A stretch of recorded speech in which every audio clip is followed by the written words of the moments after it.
হযরত বেলালকে নিয়ে গিয়ে উমাইয়া এবার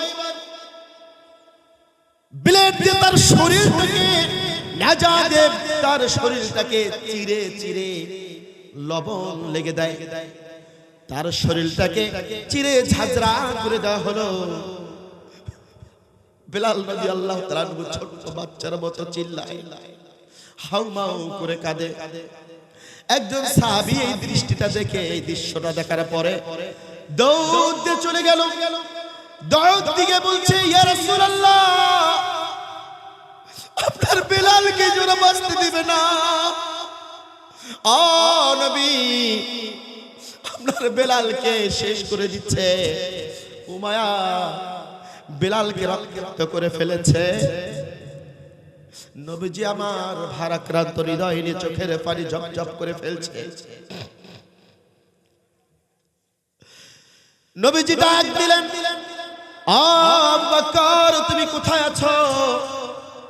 আবু বকর দৌড় দিয়ে চলে আসলেন, লাব্বাইক ইয়া সাদিক ইয়া রাসূলুল্লাহ, ওগো আল্লাহর রাসূল কি বলবেন বলেন।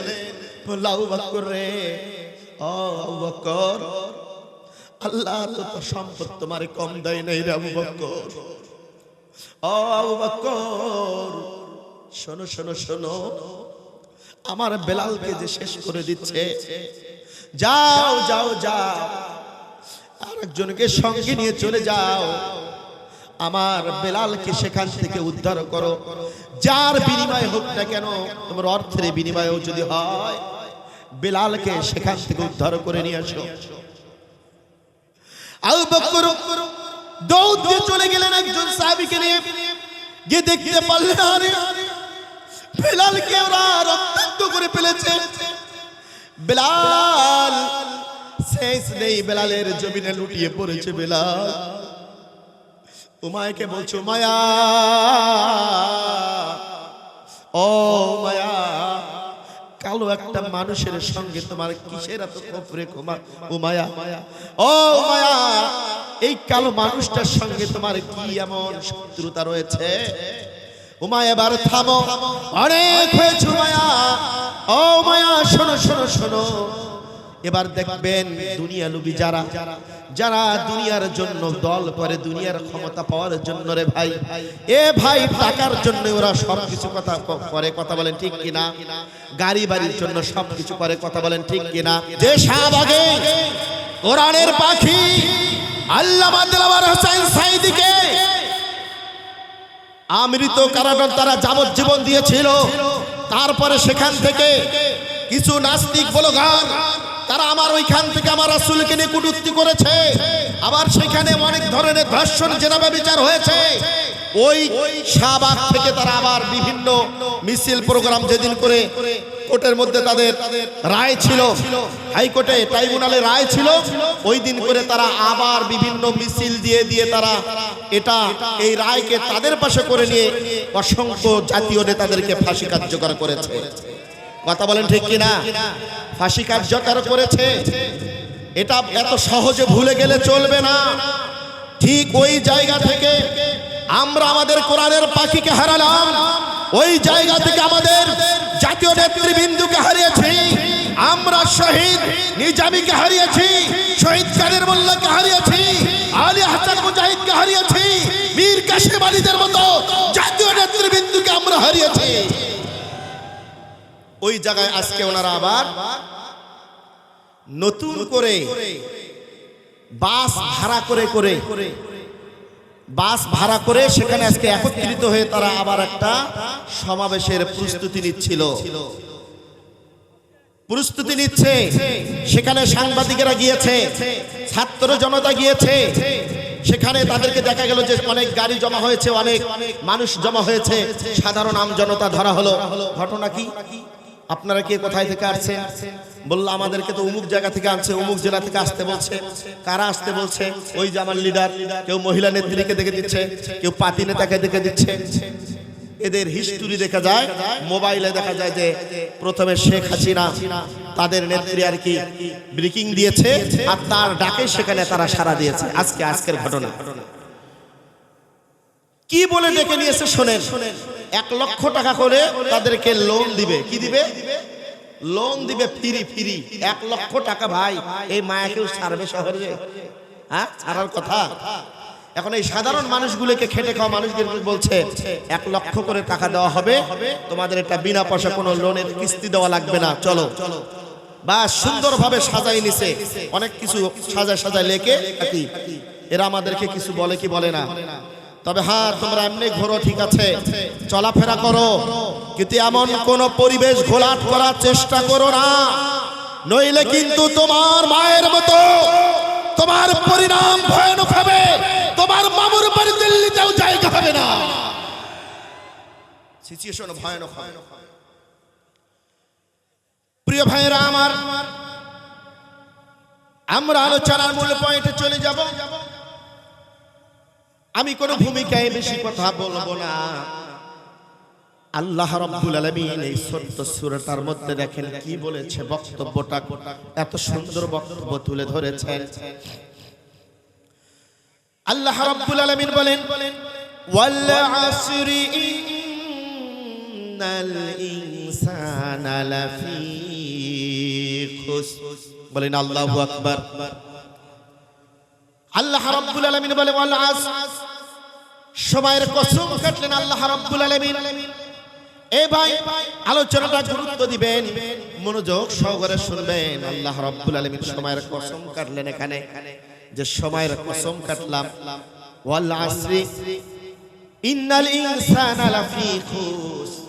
ওহে तमाम পৃথিবীর মানুষেরা, শোনো শোনো শোনো, তোমরা কিন্তু যেভাবে চলাফেরা করছো, যেভাবে তোমরা ঘুরছো ফিরছো, তোমরা কি ভুলে গিয়েছো নাকি সূরা আসরের তোমরা তাফসীরটা ভুলে গেলে? আমি সময়ের কসম দিলাম আর বলে দিলাম, তোমাদেরকে জানাই দিলাম, খলাকাল ইনসান আলা ফি খুসর। तमाम পৃথিবীর মানুষগুলো ক্ষতিগ্রস্তর মধ্যে রয়েছে। तमाम পৃথিবীর মানুষগুলো ক্ষতিগ্রস্তর মধ্যে রয়েছে। প্রিয় ভাইরা আমার, এই তাফসীরটা অনেকেই সহজে বুঝতে পারে না, এমনকি সাহাবা আজমাইনের বুঝতে গিয়েও বেশ কিছুদিন সময় লেগেছে। এই তাফসীরটার ঘটনাটা এমন যে আল্লাহ পাক কেন সময়ের কসম কাটলেন, অন্য বিষয় নিয়ে কসম কাটতে পারত। আল্লাহ পাক কি জন্য বা সময়ের কসম কাটলেন? প্রিয় ভাইরা, আল্লাহ রাব্বুল আলামিন আমাদের 50, 55, 60, 70, 80 বছর হায়াতে জিন্দেগি বেঁধে দিয়েছেন। কথা বলেন ঠিক কিনা? আল্লাহ পাক আমাদের হায়াত বেঁধে দিয়েছেন। এই সংক্ষিপ্ত সফরে আল্লাহ রাব্বুল আলামিন আমাদেরকে পৃথিবীর জমিনে পাঠিয়ে দিলেন।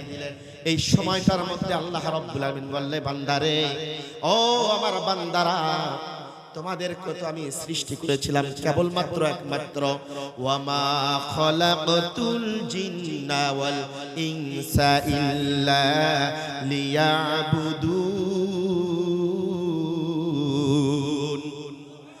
আমি তো এই জন্যই তোমাদেরকে সৃষ্টি করেছিলাম কেবলমাত্র একমাত্র আমি আল্লাহর দাসত্ব গোলামি করবে, আমি আল্লাহর দাসত্ব গোলামি করবে বলে এ বান্দা রূহ জগতে সৃষ্টি করলাম।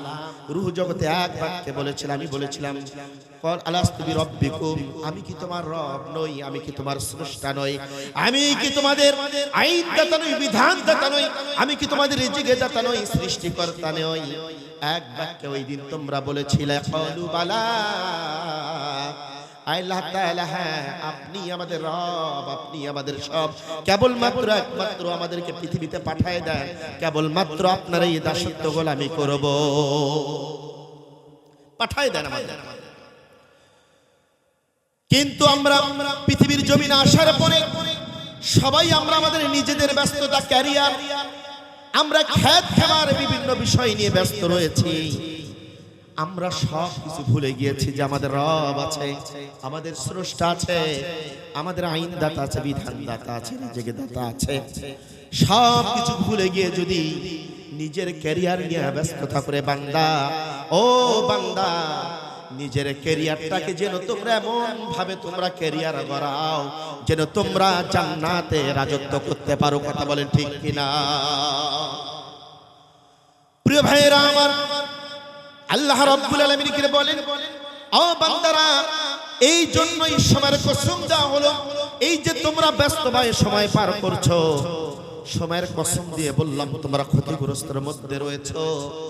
এই ক্ষতিগ্রস্ততা এমন একটা অবস্থা, আমরা যাদের আমাদের 50, 55, 60 বছর হায়াত, এই যে মাহফিলের মধ্যে বসেছেন, এখানে 1 ঘন্টা হোক 2 ঘন্টা হোক সময় ব্যয় করবেন, এই সময়টা আপনার হায়াত থেকে মাইনাস হবে না প্লাস? কথা বলেন, মাইনাস হয়ে যাবে। মাইনাস হবে কিনা? হায়াত কমে যাবে। প্রিয় ভাইরা আমার, হায়াত বাড়বে না।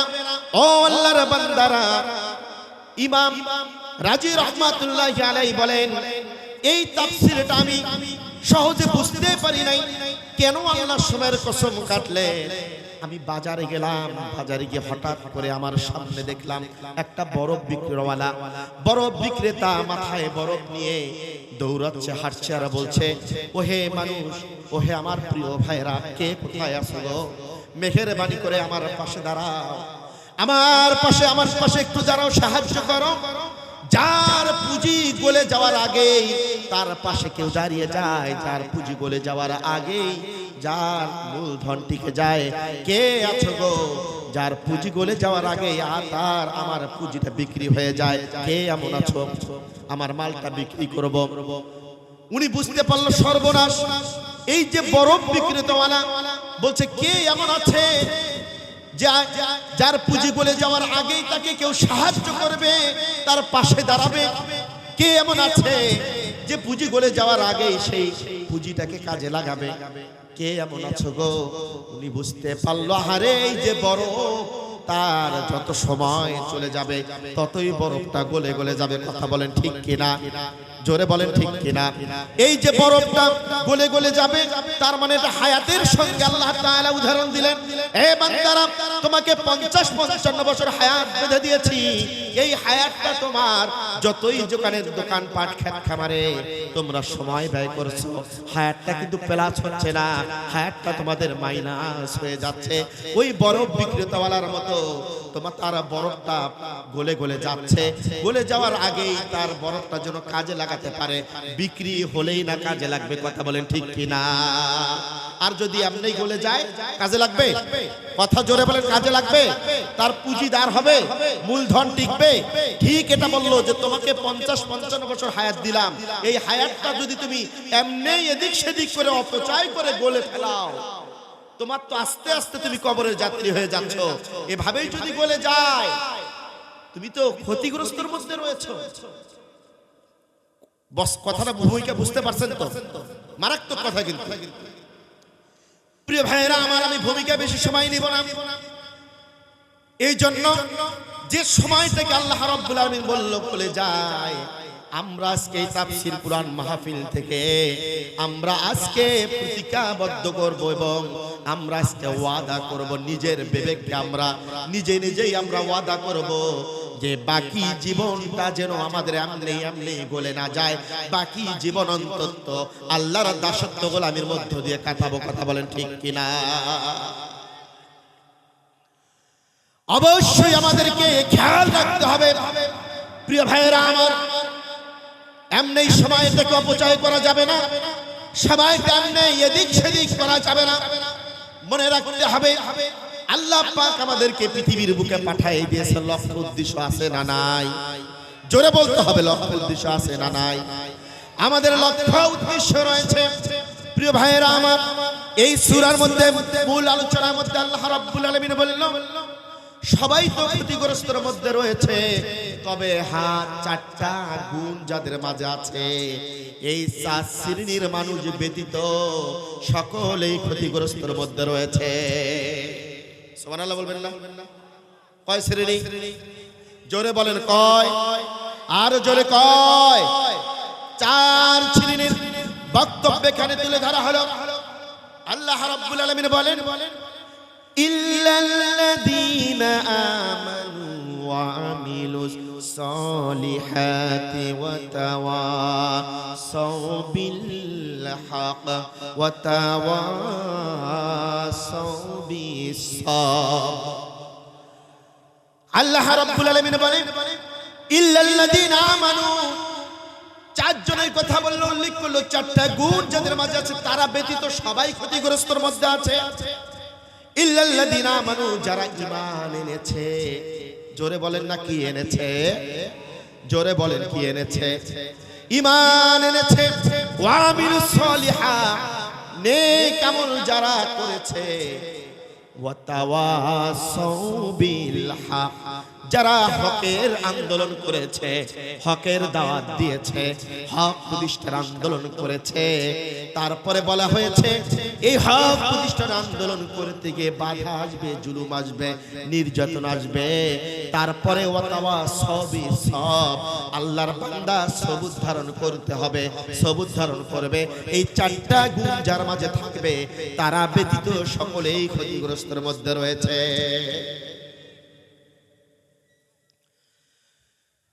প্রিয় ভাইয়েরা আমার, আলোচনাগুলি মনোযোগ সহকারে শুনবেন। ঈমান আনার কথা সর্বপ্রথম শর্ত দিল ইল্লাল্লাযীনা আমানু, যারা ঈমান এনেছে। আমরা কিন্তু এখনো ঈমান আনতে পারি নাই।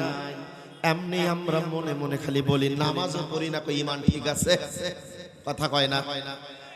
নামাজ পড়ে না, রোজা করে না, কোরআনের পক্ষে নাই, তাও ঈমান ঠিক আছে। ওর কলিজাটা ফেরে, বুকটা ফেরে দেখা দরকার ওর ঈমান কোথায় ঠিক আছে, কথা বলে ঠিক কিনা। প্রিয় ভাইয়েরা আমার, ঈমান এনেছে সাহাবা আজমাইনেরা, আর আমরা হচ্ছে ঈমান হচ্ছে উত্তরাধিকারের সূত্রে ঈমান পেয়েছি, কথা বলেন ঠিক কিনা।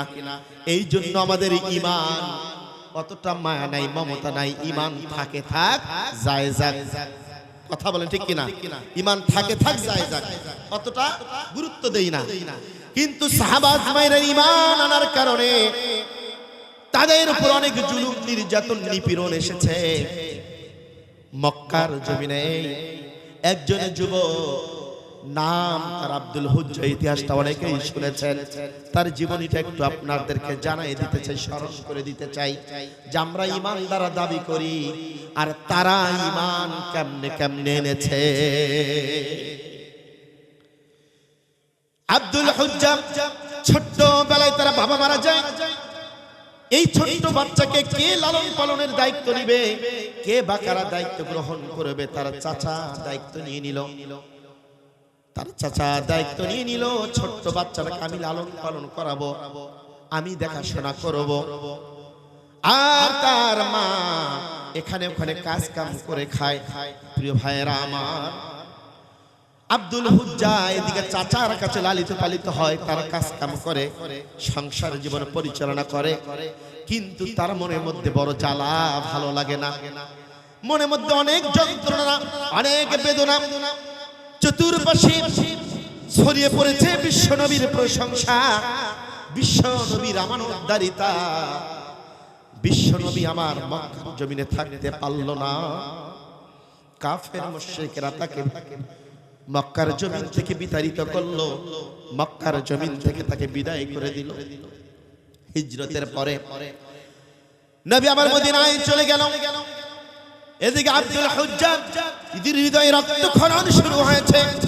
আরে মক্কার জমিনে এই ভালো মানুষটা নেই, তখন ইসলাম গ্রহণ করেন নাই। চাচাজিকে বলল, প্রিয় আমার চাচা, ও আমার চাচা মুহাম্মদ সাল্লাল্লাহু আলাইহি ওয়াসাল্লাম, এই ব্যক্তিটাকে আপনার কেমন লাগে? বলল, অত্যন্ত ভালো মানুষ। উনি বুঝতে পারলো সর্বনাশ, আমার চাচা ভালো কমেন্ট করলেন। এভাবে আর একদিন বলল, একদিন আস্তে আস্তে ভয় ভেঙে নেয়। পরে আবার বলল, আমার প্রিয় চাচা, আল্লাহর নবী মুহাম্মদ সাল্লাল্লাহু আলাইহি ওয়াসাল্লাম, তার আচরণটা কেমন লাগে? বলল, তার আচরণটা অসাধারণ আচরণ, এমন মানুষ হয় না। আব্দুল হুজ্জা বললেন, প্রিয় চাচা, তাই যদি হয় উনি যে আল্লাহর নবী, এটা কি আপনার কোনো সন্দেহ আছে? বলল, না, সন্দেহ নেই। ইনি ভাবলো বেশ সুন্দর কথা। আব্দুল হুজ্জা বলল, প্রিয় চাচা, তাহলে আপনি তো তার সম্পর্কে ভালোই আপনি ধারণা রয়েছে। ও আমার প্রিয় চাচা, মেহেরবানি করে আমার নবীজির যে আচরণ এবং নবীজি যে আল্লাহর নবী, তার যে আমানতদারিতা রয়েছে, তার আচরণ আমাকে মুগ্ধ করেছে। আমি নিয়ত করেছি তার ইসলামের সৌন্দর্যটা এত সুন্দর, এত অমায়িক। ওগো আমার চাচাজি, আমি প্ল্যান করেছি আপনাকে সব একসঙ্গে আমরা ইসলাম গ্রহণ করে বাকি জীবনখানা আল্লাহর নবীর পিছনে কেটে দিব। আব্দুল হুজ্জা বলল, চাচা আপনি কি বলেন, একটু মেহেরবানি করে মতামতটা দেন। বলল, যাহা বলেছো একবার বলেছো, দ্বিতীয়বার আর এই কথাটা উচ্চারণ করবে না। সমাজের বুকে দেখবেন অনেকেই ভালোবাসে না, অমুক অত্যন্ত ভালো, আমানতদারি তো ঠিক, ওর মতো ভালো মানুষ হয় না, কিন্তু ওই লোকটা ক্ষমতায় যাক, ওই লোকটা পাওয়ারে যাক, ওই লোকটার নেতৃত্ব হাতে আসুক, ওই লোকটাকে নেতা মানতে রাজি না। কথা কয় না, আছে কিনা? বলো অত্যন্ত ভালো, নামাজি লোক, আল্লাহওয়ালা, পরহেজগার, আমানতদারি তো বেশ ভালো, কিন্তু ওরে চেয়ারম্যান হিসেবে মানতে রাজি নাই, ওরে সংসদ সদস্য হিসেবে মানতে রাজি নাই। কারণ রাজি হয় কেমনে? অমন যদি জাতীয় মানের নেতারা তারা যদি ওই জায়গাটায় গিয়ে যদি তাদের মন্ত্রণালয় খানা যদি কোরআন সুন্নাহর আলোকে যদি আমার নবীজির আদর্শটাকে ফুটে তোলে, দুর্নীতি মুক্ত করে, তাহলে ওই দুর্নীতিবাজদের খাওয়া যে চিরতরে উঠে যাবে। কথা বলেন ঠিক কিনা? এই জন্যই তারা চাবে না। প্রিয় ভাইয়েরা আমার, আব্দুল হুজ্জা চাইল না তাকে ইসলাম গ্রহণ করবে আর তাকে নেতা মানবে, এটা উনি চান না। এবার আব্দুল হুজ্জা চাচা এটা বলে দিল। আব্দুল হুজ্জা বললেন, প্রিয় চাচাজি আপনি মানেন বা না মানেন সেটা বড় কথা নয়, আমি আপনাকে সাক্ষী রেখে আমি কালেমা পড়ে ইসলাম গ্রহণ করে বাকি জীবন আল্লাহর নবীর ধরে কাটিয়ে দিতে চাই। এবার আব্দুল হুজ্জার চাচা বলল, আব্দুল হুজ্জা তুমি কি জানো এর ভয়ানক পরিণাম কি হতে পারে? বলল, কি হতে পারে? বলল, এর ভয়ানক পরিণাম, তোমাকে যত জমা জমি আমি গাড়ি বাড়ি দিয়েছি, যত উট দুম্বা দিয়েছি, সম্পদ দিয়েছি, সব কিছু তোমাকে আমাকে ফিরাই দিতে হবে।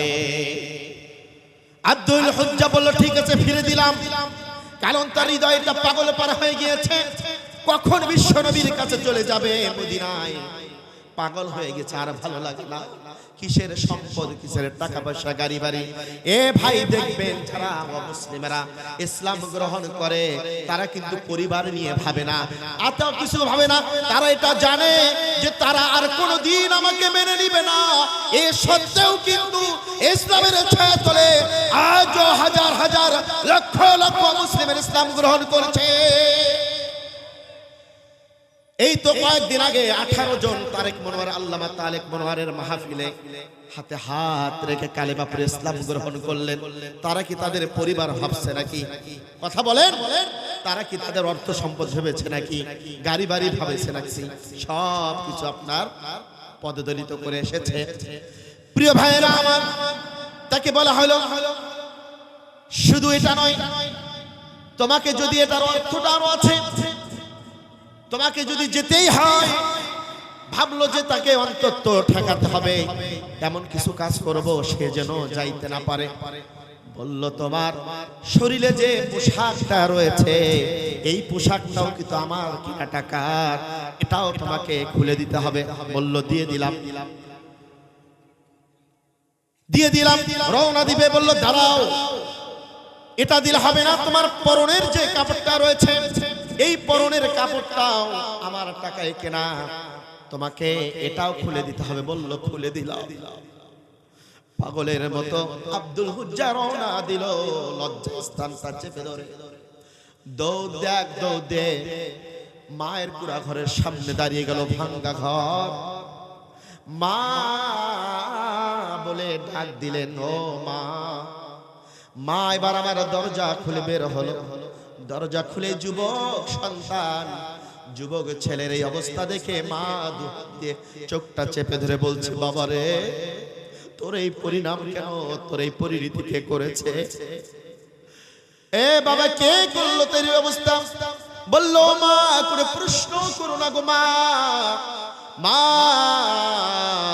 আমাকে ভালো লাগে না, ও মা, ঈমান আনার কারণে, ইসলাম গ্রহণ করার কারণে আমার সব কিছু আমার চাচা খুলে নিয়েছে রে মা। ও মা, সব কিছু আমি দিয়েছি মা।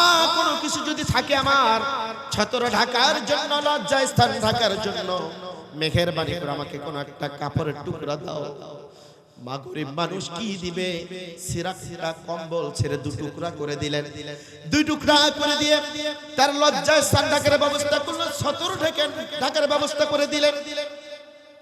মাকে সালাম দিয়ে বলল, মা, ও মা, আমি চলে গেলাম বিশ্বনবীর দরবারে। মা গো, তুমি থাকো মা, আমার জন্য দোয়া করো। পাগল ছেলেটারাও না দিয়ে দিল। দীর্ঘদিনের পর, প্রায় 40-42 দিন, কয়েক দীর্ঘ লং পর খাওয়া দাওয়া নেই, গোসল নেই, উস্কো খুস্কো চেহারা নিয়ে পাগলের মতো চলে গিয়েছে মসজিদ নববীতে। মদিনার মাটিতে চলে গেলেন। মদিনায় গিয়ে মসজিদ নববীতে পিলিয়ারের সঙ্গে হেলান দিয়ে ক্লান্ত সালাম অবস্থায় ধুলাবালা চেহারা নিয়ে হেলান দিয়ে আছেন। কিছুক্ষণ পর সাহাবীরা মসজিদে এসেছেন। আহলে সুফফাত প্রিয় সাহাবীগুলো সেখানে আছেন। তারা সেখানে এসে দেখতে পারলেন যেরকম উস্কো খুস্কো একটা পাগল বসে আছে। আল্লাহর নবী আসা মাত্র বল, আল্লাহ, একটা পাগল এসেছে, কোথায় থেকে জানি। পাগলটা অনেক ক্লান্ত শ্রান্ত অবস্থায়, গোসল কতদিন থেকে জানি করে না। নবীজি আমার সামনে গিয়ে মাথায় হাত বোলালেন, ও আল্লাহর বান্দা, তুমি কে গো? আল্লাহর বান্দা এবার মুস্কি হাসি দিলেন আর লক্ষ্য করলেন, আরে এ তো সেই মানুষ যার নূরের আলোতে, যার চেহারার নূরে আলোয় আলোকিত হয়েছে।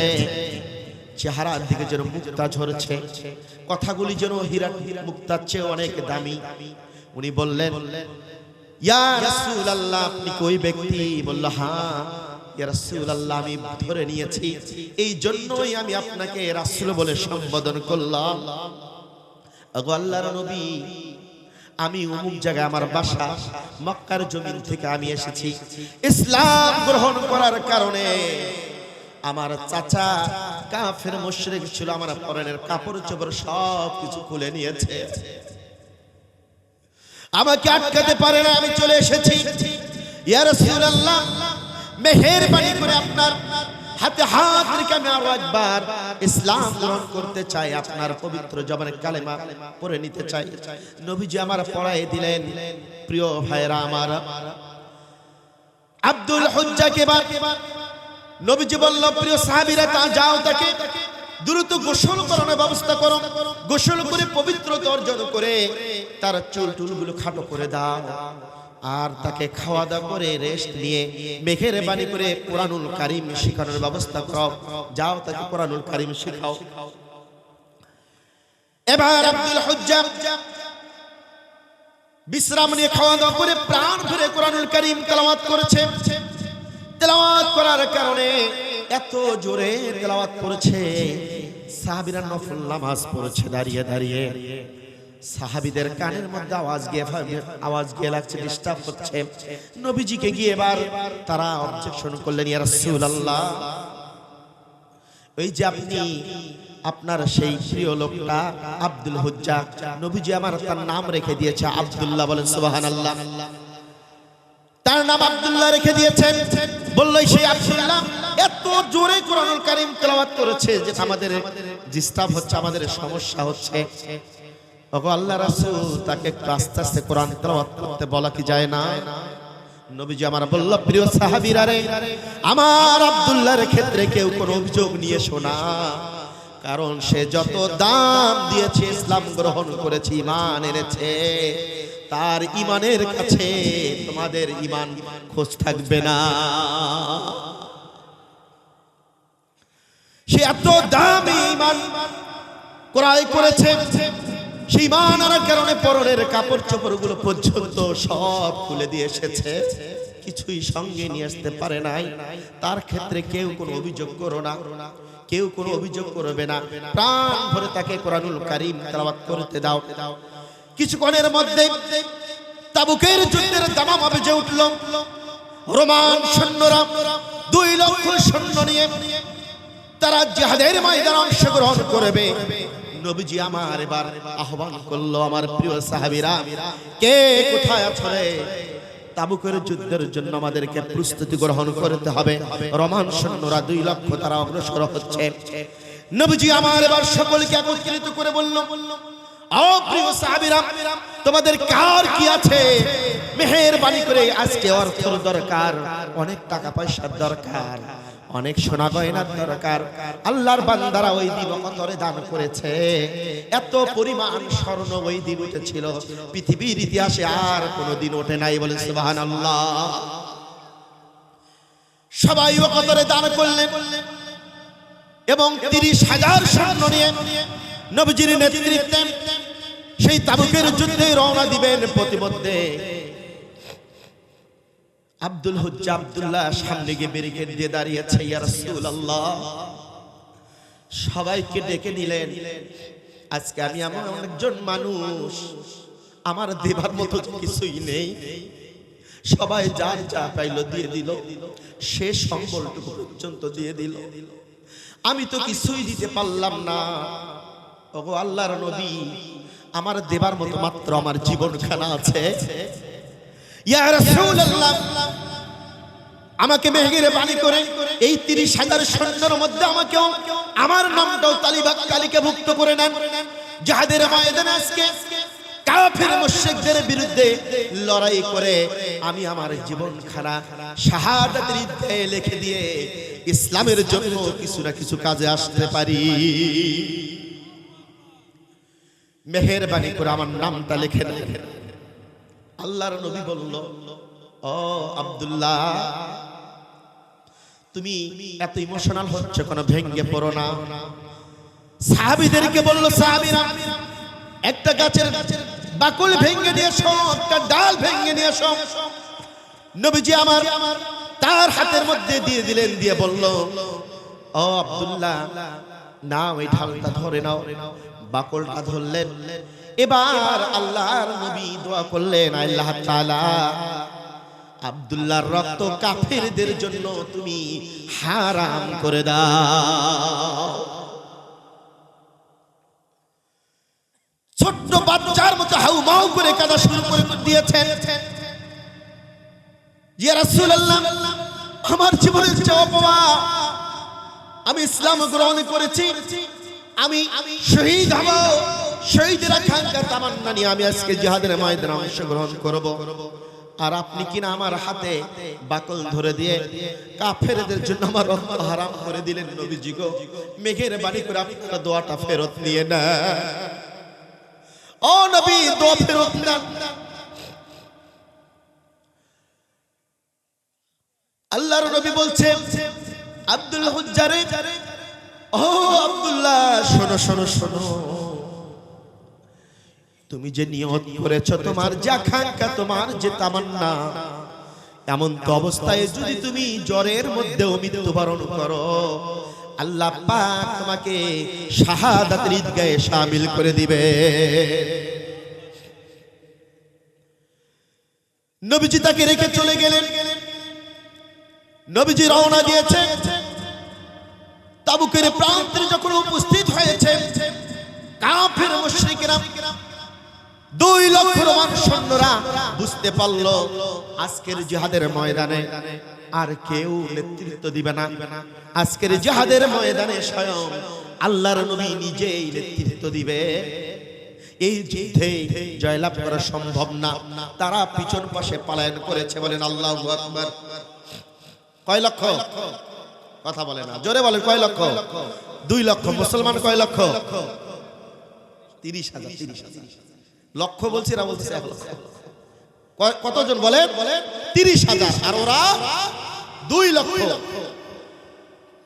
প্রিয় ভাইয়েরা আমার, বদরের প্রান্তরেও খেয়াল করতে হবে, ওই মুসলমান জাতি আজ আসে না নাই? কথা বলে না।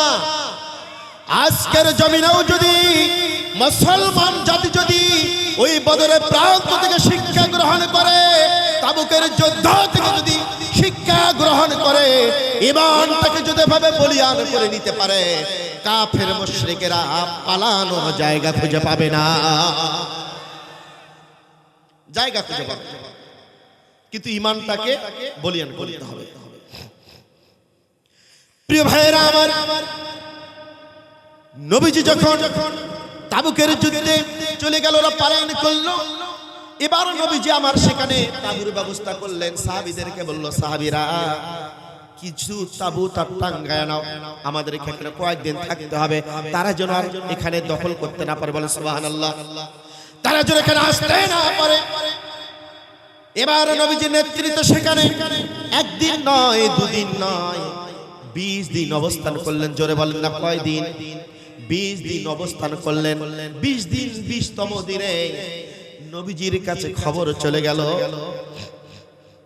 খবর চলে গিয়েছে, ইয়া রাসূলুল্লাহ, আব্দুল্লাহ যাকে আপনি সেখানে মদিনায় রেখে আসলেন, আপনি যাকে রেখে আসলেন, জিহাদের ময়দানে রেখে এসেছেন, জিহাদের ময়দানে আসলেন, তাকে রেখে আসলেন। এখন নবীজি আল্লাহর বান্দার কয়েকদিন থেকে ভীষণ জ্বর, এই জ্বররত অবস্থায় সে মৃত্যুবরণ করেছে,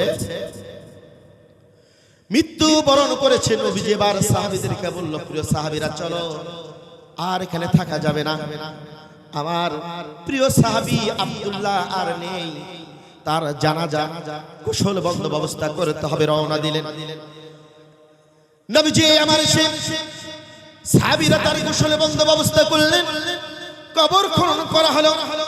নবীজি আমার জানাজা পড়ালেন।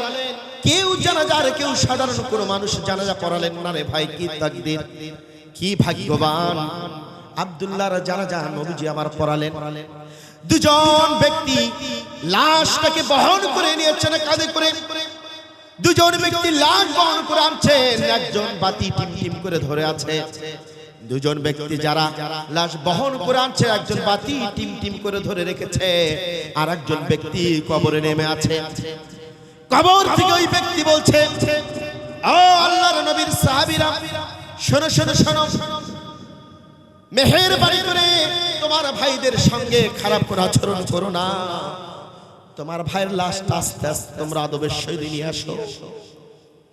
যে দুইজন লাশ বহন করে নিয়ে আসছে, আর কেউ নয়, হযরত আবু বকর আর হযরত ওমর। আর বাতি যিনি টিম টিম করে ধরে আছেন, সাধারণ কোনো মানুষ নয়, বাতি টিম টিম করে ধরে আছেন নবীজির প্রিয় সাহাবী হযরত বিলাল রাদিয়াল্লাহু তাআলা আনহু।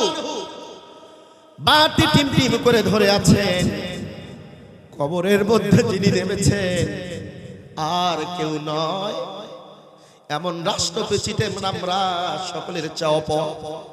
প্রিয় ভাইরা আমার, রাষ্ট্রপ্রেসিডেন্ট কবরের মধ্যে নেমে আর কেউ নামেন নাই, তিনি হচ্ছে বিশ্ব নবী, বিশ্ব নেতা জনাবে মুহাম্মদ রাসূলুল্লাহ। চিৎকার দিয়ে বলেন না সাল্লাল্লাহু আলাইহি ওয়াসাল্লাম।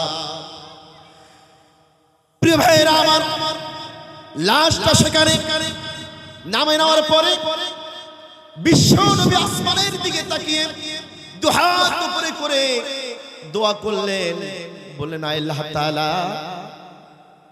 রব্বুল আলামিন, আব্দুল্লাহর উপর আমি সকাল থেকে সন্ধ্যা পর্যন্ত রাজি ছিলাম, সকাল থেকে সন্ধ্যা পর্যন্ত খুশি ছিলাম। আল্লাহ তাআলা মেহেরবানি করে আব্দুল্লাহর কবরটাকে জান্নাতের টুকরায় পরিণত করে দিও। দোয়া করছেন বিশ্ব নবী যে তার প্রতি আমি রাজি খুশি ছিলাম, আল্লাহ গো মেহেরবানি করে আপনিও তার জন্য রাজি হয়ে যান, আপনিও তার জন্য খুশি হয়ে যান। পাশে হযরত মাসউদ রাদিয়াল্লাহু তাআলা ছোট বাচ্চার মতো হাউমাউ করে কেঁদেছে। আহারে, কতই না সৌভাগ্যবান ব্যক্তি আব্দুল্লাহ। আজকে এই জায়গায় যদি আব্দুল্লাহর লাশটা না হয়ে যদি আমি মাসউদের লাশটা যদি হতো, তাহলে না আর বিশ্ব নবী যদি এভাবে আল্লাহর কাছে দোয়া করতো প্রাণ ভরে, আমার কিসমতটা না খুলে যেত। প্রিয় ভাইরা আমার, তারা ঈমান এনেছে আর আমরা ঈমান এডিমেট পেয়েছি। কথা বলেন ঠিক কিনা? তারা কেমনে ঈমান এনেছে দেখেন, তাদের কি পরিমাণ ঈমানের উপরে ঝড় ঝাপটা গিয়েছে। গাড়ি বাড়ি সব ছেড়ে এসেছে, সব কিছু ছেড়ে এসে কোরআনের জন্য, ইসলামের জন্য নিজের জীবনটাকে বিলীন করে দিল। প্রিয় ভাইরা আমার, এইভাবেও আমাদেরকে অনেক ঈমানের পরীক্ষার জন্য প্রস্তুতি গ্রহণ করতে লাগতে পারে। কথা বলেন ঠিক কিনা? প্রিয় ভাইরা, আমরা যদি সামনের দিকে আরো অগ্রসর হই ঈমান আনার কারণে, জুলুম নির্যাতনটা হযরতে খাব্বাব রাদিয়াল্লাহু তাআলা আনহুর ইতিহাসটা আমি একটু আপনাদেরকে জানাই দেই। ঈমান এনেছে তারা, কেমনে ঈমান এনেছে দেখেন। ওমর রাদিয়াল্লাহু তাআলা আনহু, ওমর ফারুক রাদিয়াল্লাহু তাআলা আনহু বসে আছেন, সামনে দিয়ে একজন লাঠিতে ভর করে একজন যুবক মানুষ, এই বিদ্যা হয়ে এমন একটা অবস্থা হয়েছে, তার শরীরের রগগুলো দেখা যাচ্ছে, কোমরটা চিকন হয়ে গিয়েছে। আমার ডাকলেন, ও খাব্বাব, তুমি ওম না বলছো, তুমি খাব্বাব না? বলল হ্যাঁ। তোমার এই অবস্থা কেন? তোমার তো ভয়ঙ্কর অবস্থা, তোমার শরীরের রগগুলি দেখা যাচ্ছে, তোমার শরীরটা ক্ষত বিক্ষত কেন? তোমার শরীরের গোশতগুলি কি হয়েছে? তোমার কোমরটা এত চিকন কেন? কোমরটা কি জন্য তোমার এত চিকন? খাব্বাব বললেন, আমার তুমি কি জানো না? তুমি কি ভুলে গিয়েছো? ঈমান আনার কারণে কাফের মুশরিকেরা আমাকে বড় বড় কয়লার আগুন জ্বালিয়েছে। এই কয়লার আগুনগুলো জ্বালিয়ে সেখানে মরুভূমির মধ্যে বিছিয়েছে। বিছানোর পরে আমি খাব্বাবকে চিৎ করে শোয়ানো হয়েছে। সেই জ্বলন্ত কয়লার মধ্যে আমাকে চিৎ করে শোয়ায়া আমি যেন ছটফট করতে না পারি, আমার হাত পায়ের মধ্যে প্যারাক মেরে দিয়েছে। হাত পায়ের মধ্যে প্যারাক মেরে দিয়েছে। প্যারাকে শুধু মারলো না, আমার বুকের উপরে তারা বড় ধরনের পাথর দিয়ে চাপা দিয়ে রাখলো। আমার শরীর থেকে রক্তগুলো, চর্বিগুলি গলে গলে সেখানে এমন অবস্থা, সেই কয়লাগুলি নিভে গেল, মাটি জমাট বেঁধে গেল, বালু মাটি, রক্তগুলি সব জমিনে পড়ে গেল। বাঁচার কথা ছিল না, আল্লাহ পাক আমাকে বেঁচে রেখেছেন। আমার উপরে যত জুলুম নির্যাতন এসেছে, খাব্বাব রাদিয়াল্লাহু কিতাবে এসেছে, হাদিসে এসেছে, খাব্বাব রাদিয়াল্লাহু তাআলা এই নির্যাতনের পরে আল্লাহর নবীর কাছে গিয়ে বলেছেন, ইয়া রাসূলুল্লাহ, আল্লাহর নবী আরাম ফরমাচ্ছেন, ইয়া রাসূলুল্লাহ, আপনার কাছে একটা কথা বলতে এসেছি। নবীজি আমার উঠে নতজানু হয়ে বসলেন। নবীজি বসে বললেন, বলো।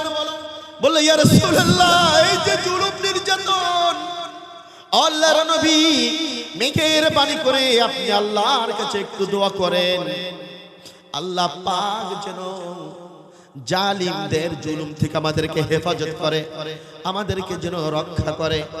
আল্লাহর নবী মেহেরবানি করে, মেহেরবানি করে আপনি দোয়া করেন, আপনার দোয়া কবুল হবে। আল্লাহর নবী এবার তাদেরকে বলল, বসে পড়ো।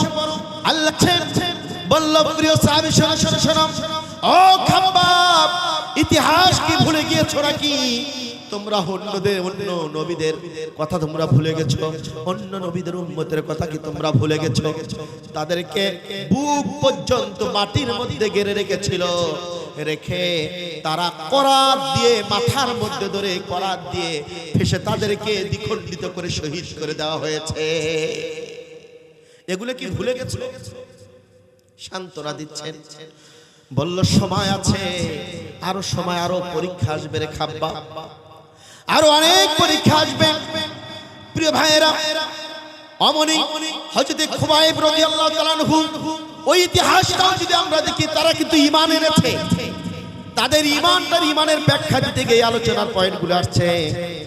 হযরতে খুবাইব রাদিয়াল্লাহু তাআলা আনহু ঈমান এনেছে। খুবাইবকে গ্রেফতার করা হলো। খুবাইবকে গ্রেফতার করে কারাবরণ করবে, উযু গোসলের পানি পর্যন্ত বন্ধ করে দেওয়া হলো। উযু গোসলের পানি বন্ধ করে দেওয়া হলো, খাবার বন্ধ করে দেওয়া হলো। চতুর্পাশে খবর চলে গেল, খাব্বাব নেই, খাব্বাব নেই, খাব্বাব কোথায়? প্রিয় ভাইরা, আয়না ঘরে যেমন গুম করে রাখা হয়েছিল, আর কোনো খোঁজ নেই, হদিস নেই, ঠিক অমনি খাব্বাবকে বেশ কয়েক বছর এভাবে উধাও করে গুম করে রাখা হয়েছে। উযু গোসলের পানি দেওয়া হয় না, খাওয়া দাওয়া দেওয়া হয় না। হঠাৎ দেখতে পারল, একদিন পরিদর্শনে চলে গেল কাফেররা, কাফের লিডার পরিদর্শনে গিয়ে দেখতে পারলেন সর্বনাশ, তার উযু গোসলের পানি নাই, খাবার দেওয়া হয় না। তার চেহারাটা এত সুন্দর কেন? কি জন্য তো ফুটান্ত গোলাপের মতো সুন্দর, আর উনি হাঁটছেন, মুসমুস করে হাঁটছেন। সুবহানাল্লাহ বলেন। প্রিয় ভাইরা আমার, এই যে জুলুম নির্যাতন, কিন্তু আল্লাহর বান্দা হাসেন। বলল ঘটনাটা কি, তাকে কে খাইতে দিয়েছে? কারারক্ষীর যে কারারক্ষী ছিল, তাকে ধরে মারপিট শুরু করে দিল। বলো, অবশ্যই তুমি তাকে চুপ করে খাইতে দিয়েছো আমাদের চোখের আড়ালে। বলল না, তাকে খাইতে দেই নাই। তাহলে তার এই অবস্থা কেন? আল্লাহ পাক খুবাইবের উপরে সন্তুষ্ট হয়ে, খুশি হয়ে, আল্লাহ রাব্বুল আলামিন জান্নাত থেকে আঙ্গুর ফল তার সামনে এনে ধরতেন। তার হাত পা তো বেঁধে রাখা হয়েছিল, হাত পা বাঁধা অবস্থায় সামনে আঙ্গুরগুলো এভাবে ঝুলে ঝুলে ধরেছিল। রহমতের ফেরেশতাগুলো সেই ফলগুলো খেয়ে খেয়ে হযরত খুবাইব রাদিয়াল্লাহু তাআলা আনহু চেহারাটা জান্নাতি হয়েছিল। প্রিয় ভাইরা আমার, খুবাইব রাদিয়াল্লাহু তাআলা আনহুকে সেখান থেকে নেওয়া হলো। যেই খুবাইবকে বাঁচতে দেওয়া হবে না, তার মানে এখানে সমস্যা আছে। এখানে তারা স্বজন প্রীতি করে হয়তো বা তাকে কোনো কিছু খাওয়াচ্ছে, তা না হলে এই অবস্থা কেন? নেওয়া হলো একটা মরুভূমির মধ্যে, সেখানে ফাঁসির কাস্টে তাকে ঝুলিয়ে মারবে। হযরতে খুবাইব রাদিয়াল্লাহু তাআলা আনহুকে বলা হলো, খুবাইব সময় আছে, খুবাইব রে এখনো সময় আছে, তোমাকে সময় দেওয়া হচ্ছে। তুমি এই জায়গা থেকে তুমি ঈমান থেকে সরে যাবে, তুমি এই আন্দোলন ছেড়ে দিবে। ইসলাম নামে যে রবরবিটা তোমার মুখের মধ্যে, ইসলাম ইসলাম করো, এই শব্দটা মুখ থেকে বর্জন করতে হবে। আর তুমি এই জায়গার মধ্যে আল্লাহর নবীকে তুমি যদি একটা কথা যদি বলো, আল্লাহর নবী দূর চরিত্র ছিল, এই কথাটা তুমি যদি এই জায়গায় থেকে তুমি যদি বলো, তোমাকে এখন এখান থেকে বেকসুর খালাস করে দেওয়া হবে। প্রিয় ভাইয়েরা আমার, অনেক ধরনের ভাবে আমরা দেখেছি, আমরা লক্ষ্য করেছি কোরআনের পাখিগুলিকে এভাবে নাটক সাজিয়ে, এভাবে অনেক মানুষদেরকে তারা গ্রেফতার করে, তারা জুলুমের শিকার করে, তাদেরকে দিয়ে মিথ্যা সাক্ষী দিয়ে কোরআনের পাখিগুলিকে হাজার হাজার দিন, বছরকে বছর কারারুদ্ধ করে রেখেছে। প্রিয় ভাইরা আমার, হযরত খুবাইব রাদিয়াল্লাহু তাআলা আনহুকে বলল, খুবাইব তুমি শুধু একটা বার এই কথাটা বলবে। খুবাইব রাগান্বিত হয়ে তাদের মুখের, খুবাইবের মুখের থুতুটা তার মুখে নিক্ষেপ করলো, কাফেরের মুখের মধ্যে গিয়ে পড়েছে। সে রাগান্বিত হয়ে এত জোরেছে, এত এমন ভাবে বিকট ভাবে সে রাগান্বিত হয়ে তার হাত থেকে তরবারিটা নিয়ে এক কোপে হযরত খুবাইবের একটা হাত কেটে ফেলেছে। হাত কেটে ফেলে বলেছে, ও খুবাইব, তুমি আমাকে পরীক্ষা করেছো, তোমার কাজ হবে না, তবে তোমার এইভাবে আমি তোমাকে একবারে মারবো না, ধুকে ধুকে মারবো। তবে সময় আছে, তুমি যদি যে প্রস্তাবটা দেওয়া হয়েছে, এই কথাটা তুমি যদি একটা বারের জন্য বলো, বিশ্বনবীর চরিত্র খারাপ, বিশ্বনবী এই ঘটনা ঘটেছে, একটা বার তুমি যদি বলতে পারো, তাহলে তোমাকে এখান থেকে ছেড়ে দাও, এখনো সময় আছে, বাঁচতে পারবে, এক হাত দিয়েও চলাফেরা করা যাবে। খুবাইব বলল, জীবন চলে যাবে, আল্লাহর নবী পবিত্র দেহ মোবারক আমি কোন ধরনের কলঙ্কের দাগ লাগাবো না। প্রিয় ভাইয়েরা আমার, রাগান্বিত হয়ে গেল, আগ কোপে এই হাতটা পর্যন্ত আর কোপে কেটে ফেললো, দু হাত কেটে ফেলা হলো। এবার খোবাইবকে বলল তোমাকে শেষ করে দেওয়া হবে, জীবনের শেষ চাওয়াটা তুমি বলে নাও, এবার জীবনে কি এমন যদি চাও, শেষ ইচ্ছাটা কি তোমার? বলল আমাকে শেষ ইচ্ছা তেমন কিছু নেই, তবে হ্যাঁ আমাকে 2 রাকাত নামাজ পড়ার সুযোগ দেওয়া যায়। কয় রাকাত জোরে বলেন? 2 রাকাত নামাজ পড়ার জন্য সুযোগ করে দাও। 2 রাকাত নামাজ পড়ার জন্য সুযোগ চাইলেন, নামাজ পড়ার প্রস্তুতি নিয়েছেন। দড়ি রশি বাঁধা, ইশারায় নামাজ পড়ে নিবে, কিবলার দিকে মুখটা ঘুরিয়ে নিয়ে নামাজ পড়বে, ঝপঝপ করে রক্ত পড়ছে। নামাজ পড়বে, নামাজের মধ্যে মনে হচ্ছে আমি যদি নামাজটা, উনি অনেক মজা পাচ্ছিল যে জীবনের শেষ নামাজ, মনে হচ্ছে নামাজটা আর একটু লম্বা কেরাত দিয়ে পড়ি, আর একটু লম্বা কেরাত দিয়ে পড়ি, জীবনের শেষ আকাঙ্ক্ষা, শেষ তেলাওয়াত। আবার এদিকে তার ভিতরে ভয়, এদিকে আমি যদি নামাজটা যদি লম্বা করে নেই, কাফের মুশরিকগুলো ভাববে মৃত্যুর ভয়ে নামাজটা লম্বা করে নিচ্ছে। না না না, এটা আমি করব না। নামাজটা উনি শুরু করে নেবেন, কিবলার দিকে তাকিয়ে মনের আকুতিগুলি রব্বে কারীমের দিকে উনি ফরিয়াদগুলি জানাচ্ছেন। যখন কিবলার দিকে মুখ করে নিয়েছেন, তার মুখখানা এভাবে জোরে মাথাটা ঘুরাই দিয়েছে। কোন দিকে তুমি তাকায়, কোন কিবলার দিকে তুমি, কোন রবের দিকে তুমি ইবাদত করো, সেই রব কি তোমার চোখে দেখে না? কার তুমি ইবাদত করেছো? তুমি যে বিপদে পড়েছো এটা কি দেখে না? মাথাটা জোরে ভাবে ঘুরাই দিয়েছে। আল্লাহর নবীর সাহাবী হযরত খুবাইব রাদিয়াল্লাহু তাআলা আনহু তেলাওয়াত করেছেন, ফাআইনামা তুওয়াল্লু ফাসাম্মা ওয়াজহুল্লাহ। ও কাফিররা, যেদিকে আমার মাথা তোমরা ঘুরে দাও না কেন, আল্লাহ রাব্বুল আলামিনের কিবলা চতুর্দিকেই রয়েছে। প্রিয় ভাইরা আমার, হযরত খুবাইব রাদিয়াল্লাহু তাআলা আনহু বুঝতে পারলেন জালিমের আর আমাকে বাঁচতে দিবে না, আমাকে আর তারা বেঁচে রাখবে না। এমন তো অবস্থায় উনি সালাম মনে মনে সালাম পেশ করেছেন, আল্লাহর কাছে ফরিয়াদ করেছে, আল্লাহ আমার তো সময় ফুরিয়ে আসছে, আমার নাকের মধ্যে জান্নাতের সুঘ্রাণ পাচ্ছি আমি, আমার মনে হয় আর বেশিক্ষণ থাকবো না, চলে যাব। আমার সালামখানা, আল্লাহর নবী তো দীর্ঘদিন থেকে প্রেশারের মধ্যে রয়েছে, আমি খুবাইব যে বেঁচে আছি না মারা গেছি জানে না, সাহাবীরা কেউ জানে না আমি বেঁচে আছি না মারা গেছি, পরিবার পরিজন কেউ জানে না বেঁচে আছি না মারা গেছি। আল্লাহ গো, মেহেরবানি করে আমার সালামখানা আল্লাহ নবীর কাছে পৌঁছে দাও। আল্লাহর নবী মসজিদ নববীতে বসে আছেন, হঠাৎ নবীজি আমার দাঁড়িয়ে সালাম দিলেন। সালাম নেওয়া মাত্রই সাহাবীর বলে, কি ব্যাপার নবীজি আমার দাঁড়িয়ে সালাম দিলেন কেন? সালাম দিলেন, জিবরাইল আলাইহিস সালাতু ওয়াস সালাম গিয়ে বললেন, ইন্নাল্লাহা ইয়াকরাউকাস সালাম ইয়া রাসূলুল্লাহ, আল্লাহ আপনাকে সালাম প্রদান করেছেন, আর সালাম দিয়ে জানাই দিতে বলেছে আপনার খুবাইব মুখের কারাগারে দীর্ঘদিন থেকে বন্দী, আজকে তাকে শহীদ করে দেওয়া হচ্ছে। তার জীবনের একটাই আকাঙ্ক্ষা ছিল, জীবনের চাওয়া পাওয়া ছিল, শেষবারের মতো আপনাকে দেখবে, কিন্তু দেখতে পারল না।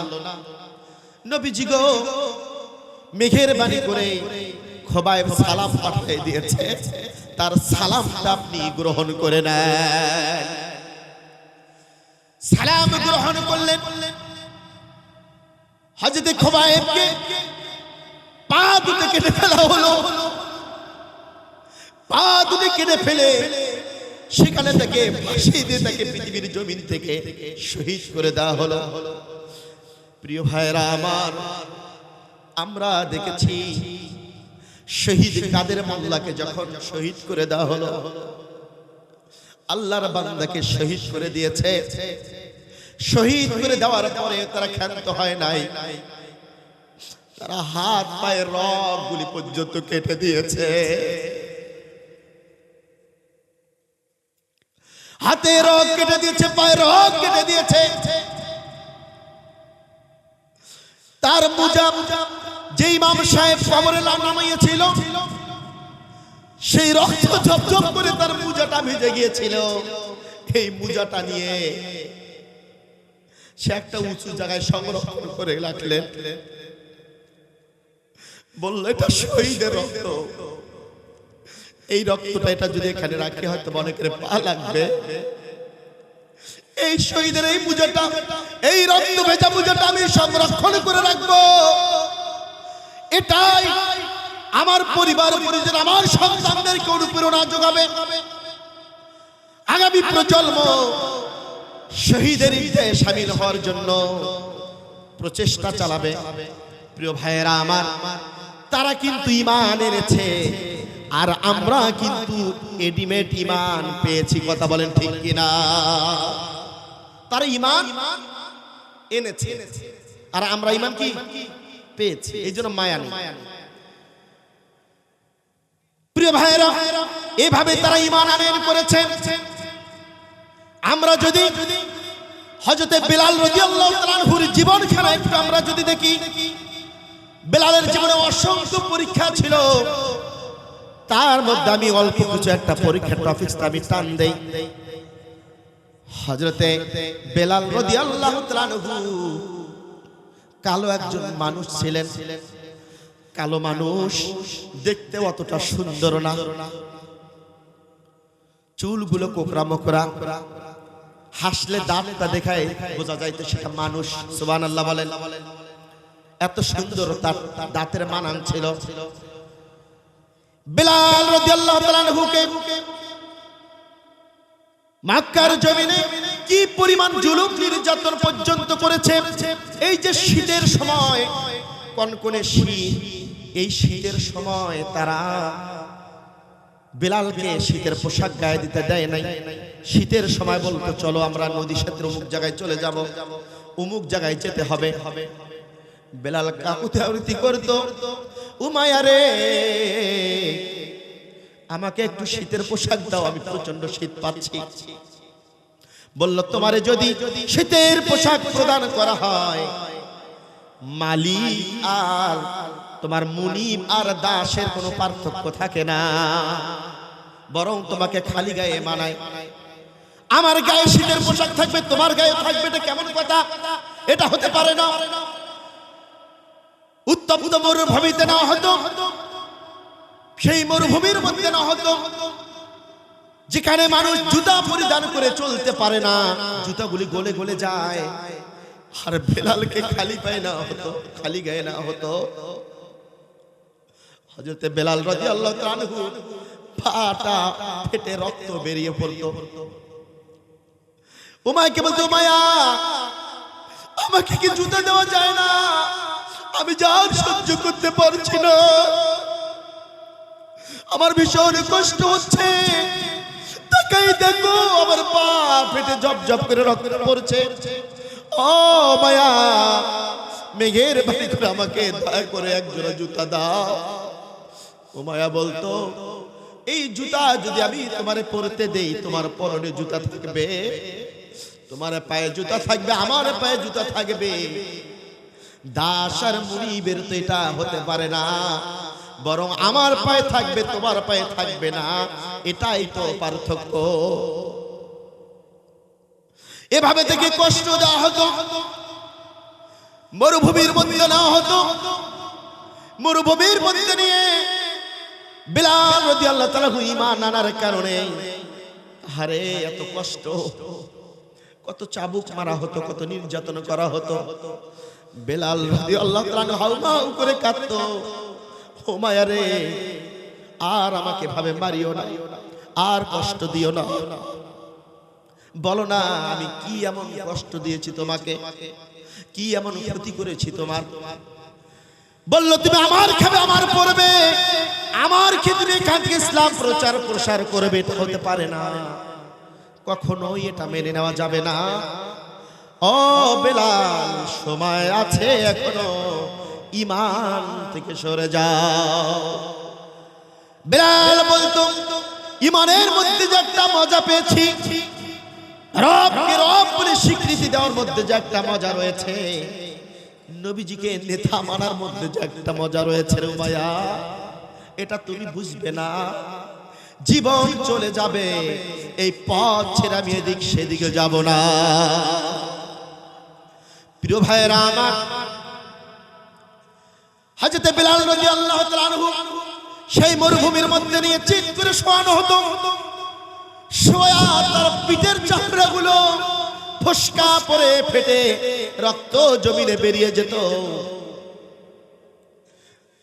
সেই পাহাড় থেকে বড় পাথরগুলো এভাবে ছেড়ে দিত, এনে বুকের উপরে দিয়ে বলতো, এখনো সময় আছে, ঈমান থেকে সরে যাও, তা না হলে কিন্তু তোমার জীবনটাই পাথরে চাপা দিয়ে শেষ করে দেওয়া হবে।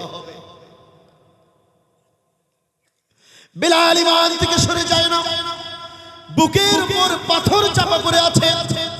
এমন অবস্থায় হযরত বিলাল রাদিয়াল্লাহু তাআলা আনহু নিঃশ্বাস নিতে পারছে না, কথা মুখ দিয়ে বের হচ্ছে না। আঙ্গুলটা শাহাদাত আঙ্গুল আসমানের দিকে উঠায়া আহাদ আহাদ বলতে থাকে। যে সূরার মধ্যে তাওহীদের ঘোষণা দেওয়া রয়েছে, যে সূরার মধ্যে একত্ববাদের ঘোষণা দেওয়া হয়েছে, যে সূরার মধ্যে আল্লাহর পরিচয় তুলে ধরা হয়েছে, বিলাল রাদিয়াল্লাহু তাআলা আনহু শাহাদাত আঙ্গুল উঁচু করে সেই সূরা তেলাওয়াত করেছে। সঙ্গে বলেন, কুল হুয়াল্লাহু আহাদ আল্লাহুস সামাদ লাম ইয়ালিদ ওয়া লাম ইউলাদ ওয়া লাম ইয়াকুল লাহু কুফুয়ান আহাদ। আল্লাহু আকবার। প্রিয় ভাইরা আমার, তেলাওয়াত করেছেন শাহাদাত আঙ্গুল উঁচু করে। উমাইয়ার এটা সহ্য হলো না। উমাইয়া ভারত সেখান থেকে নিয়ে বলল, বেলাল রে, ও বেলাল, তারপরেও তুমি আল্লাহর কালাম পড়ছো? বেলাল, এবার তোমাকে নতুন কোন শাস্তির ব্যবস্থা করতে হবে। প্রিয় ভাইরা আমার, ছোট্ট বাচ্চাগুলিকে একত্রিত করা হতো, বলল বাচ্চারা এদিকে আসো। বাচ্চাদেরকে একত্রিত করা হতো। আমার বেলালের নাকের মধ্যে রশি ঝুলানো হতো, কানের মধ্যে রশি ঝুলানো হতো, গলার মধ্যে রশি ঝুলানো হতো, কোমরের মধ্যে রশি ঝুলানো হতো। কোমরের রশিটা এক পাশে বাচ্চাদের হাতে দেওয়া হয়, এ পাশে গলা রশিটা এই পাশে বাচ্চাদের হাতে তুলে দেওয়া হয়। নাকে রশি পাশে বাচ্চাদের হাতে তুলে দেওয়া হয়, এই পাশে বাচ্চাদের হাতে তুলে দেওয়া হয়। এদিক থেকে টানে বিলাল ছোট্ট বাচ্চার মতো হাবড়ে কে হাঙ্গুর পেরে হামা করে দিয়ে হাঁটে। বাচ্চার এদিকে টানে বিলাল ছোট্ট বাচ্চার মতো এদিকে নীল দেয়, এদিকে টানে বিলাল আবার এদিকে যায়, এদিকে যেতে ধরে আবার এদিকে টান দেয়। প্রিয় ভাইরা, এভাবে বেলালকে পরীক্ষা করেছে, এভাবে বেলালকে শাস্তি দিয়েছে, আল্লাহ পরীক্ষা নিয়েছেন। বেলাল রাদিয়াল্লাহু তাআলা আনহু ঈমান থেকে সরে যায় নাই। তারপরেও দেখলো বেলাল ঈমান থেকে সরে যায় না। বেলালকে বলা হলো, বেলাল কারণটা কি রে? ও বেলাল, কি এমন ঈমান এনেছো রে বেলাল? এত কষ্ট দেওয়ার পর, এত শাস্তি দেওয়ার পর তোমার রবকে ভুলতে পারো না, তোমার নবীকে ভুলতে পারো না। ও বেলাল, বেলাল রে, এর চেয়েও কঠিন একটা শাস্তি তোমাকে দেওয়া হবে। এবার বেলালকে নিয়ে যাওয়া হলো, বেলালকে নিয়ে যাওয়া হলো। হযরত বেলালকে নিয়ে গিয়ে উমাইয়া এবার ব্লেড দিয়ে তার শরীরটাকে নেজা দিয়ে তার শরীরটাকে চিরে চিরে লবণ লেগে দেয়, তার শরীরটাকে চিরে ঝাঁঝরা করে দেওয়া হলো। বেলাল রাদিয়াল্লাহু তাআলা আনহু ছোট্ট বাচ্চার মতো চিল্লায়, হাউমাউ করে কাঁদে। একজন সাহাবী এই দৃষ্টিটা দেখে, এই দৃশ্যটা দেখার পরে দৌড় দিয়ে চলে গেল। দৌড় দিয়ে বলছে, ইয়া রাসূলুল্লাহ, আপনার বেলালকে জোরে বাঁচতে দিবে না। ও নবী, আপনার বেলালকে শেষ করে দিচ্ছে। উমাইয়া বেলালকে রক্তাক্ত করে ফেলেছে। নবীজি আমার ভারাক্রান্ত হৃদয় নিয়ে চোখের পানি ঝপঝপ করে ফেলছে।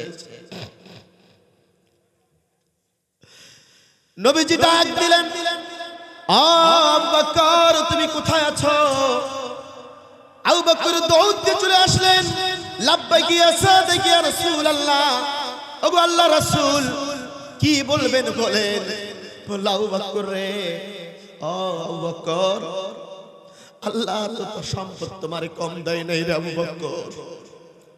ও আবু বকর শোনো শোনো শোনো, আমার বেলালকে যে শেষ করে দিচ্ছে, যাও যাও যাও, আরেকজনকে সঙ্গে নিয়ে চলে যাও, আমার বেলালকে সেখান থেকে উদ্ধার করো, যার বিনিময় হোক না কেন, তোমার অর্থের বিনিময়েও যদি হয়, বেলালকে সেখান থেকে উদ্ধার করে নিয়ে আসো।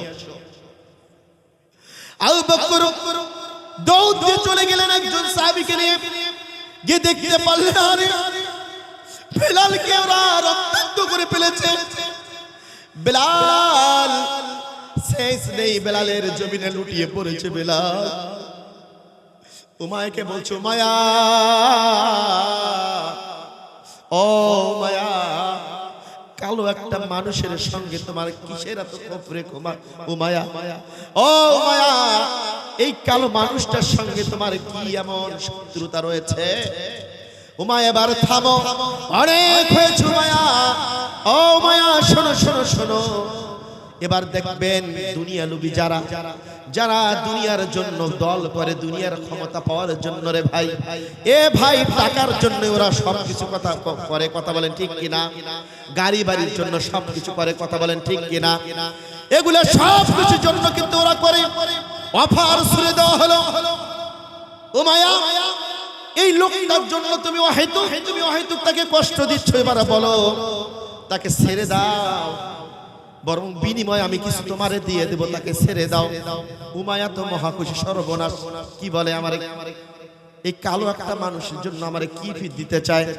বলল কি দিবা আমারে? বলল তুমি কি চাও বলো। উমায়া এবার বুঝতে পারলো সর্বনাশ, আবু বকরের উমুক জায়গায় বড় একটা খেজুরের বাগান রয়েছে, বিশাল বড় খেজুরের বাগান রয়েছে। উমায়া বলল, শোনো শোনো শোনো আবু বকর, তুমি যদি তাকে যদি উদ্ধার করতে চাও, ওই খেজুরের বাগানটা লিখে দিতে হবে। বলল ঠিক আছে লিখে দিলাম। বলল এটা হবে না, ওই যে অমুক জায়গায় তোমার দেখো আরো বড় খেজুরের বাগান আছে, ক্ষেত খামার আছে, এটা লিখে দিতে হবে। বলল দিয়ে দিলাম। তোমার উট দুম্বা যা আছে এগুলা সব কিছু দিয়ে দিতে হবে। বলল দিয়ে দিলাম। সব কিছু লিখে দিয়ে দিল। বলল এবার দ্রুত তুমি তাকে আমার হাতে সুবদ্ধ করে দাও। হাতে সুবদ্ধ করে দিল। বেলালকে তারা দুইজন সাহাবী কাঁধে নিয়ে, বেলাল হাঁটতে পারে না, পা ছেঁচড়ে ছেঁচড়ে রওনা দিবে। এমন তো অবস্থায় উমায়া বলছে, ও আবু বকর শোনো, কালো একটা মানুষের জন্য তোমার জীবনের অর্জিত সম্পদগুলো সব তুমি দিয়ে দিলা, সব কিছু তুমি দিয়ে দিলা রে। আবু বকর বলছে, উমায়া, ও উমায়া শোনো শোনো শোনো, তুমি যারে কালো বলে সম্বোধন করছো সে আসলে কত যে দামি মানুষ তোমারে বুঝাতে পারবো না। আমি তোমার কাছে আমার অর্থ সম্পদের বিনিময়ে জান্নাতের একটা শ্রেষ্ঠ বীর পুরুষকে আমি ক্রয় করে নিয়েছি। মায়া, আল্লাহর নবী আমাকে বলেছে, অর্ডার করেছে, আমার জীবনের সমস্ত, তুমি তো সামান্য এইটুকু সম্পদ তোমারে দিয়েছি, সবকিছু দিয়েছি, এটা নিয়ে তুমি পাগল হয়েছ, আত্মহারা হয়েছ।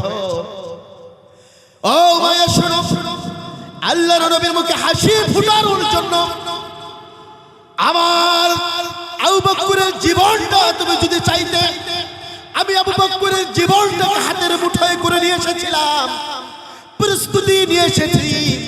আমার জীবনের বিনিময় হলে উমায়ার কাছ থেকে আল্লাহর নবীর প্রিয় সাহাবী বিলালকে আমি উদ্ধার করব। কিন্তু তুমি তো আমার জীবনটা চাও নাই রে উমায়া। ও উমায়া, তুমি যাহা চেয়েছ, আমার সম্পদগুলি নিয়েছ, উমাইয়া রে শোনো শোনো শোনো, তবে যে লোকটাকে তোমার কাছে উদ্ধার করে নিয়ে গেলাম, তুমি জানো না এই লোকটাকে আল্লাহর নবী পাওয়ার পরে কত খুশি হবে, তুমি জানো না।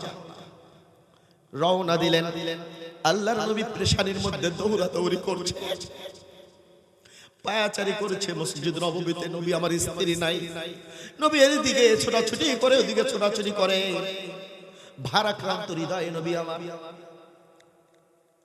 এত টেনশন করেছে নবীজি। আবু বকর রাদিয়াল্লাহু তাআলা আনহু বললেন, ইয়া রাসূলুল্লাহ, এই যে নাম আপনার বিলাল।